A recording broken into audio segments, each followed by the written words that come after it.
华视在地新闻，继续来看台铁甲日本的铁道公司东武集团来合作，伫台中推出着限量400盒的特chế火车便当，甲日本的高级饃甲台湾的油饭来相参淡。若这个配菜是有干贝丝甲樱花虾，便当客也是蒸汽火车的造型，真吓人哦！今仔日第一天卖，透早4点天也未光，都有民众来排队。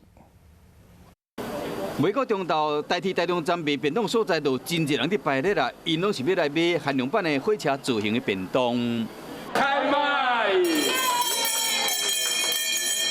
有日本顶级的饃，还有呢干贝、樱花虾等等各种的海味，而且便当的外形更加特别，是一台火车型。不过有真侪市中的民众透早就来哩排练。点钟从太平出发，然后4点半就到这边了。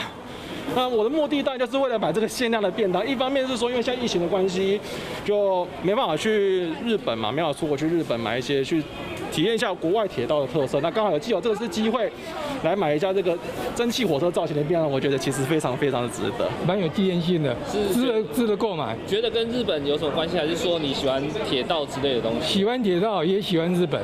这摆造型的这个便当是台铁甲日本铁道公司东武集团合作的，好无到去日本的民众会使一摆去食到台日两国两种的好滋味。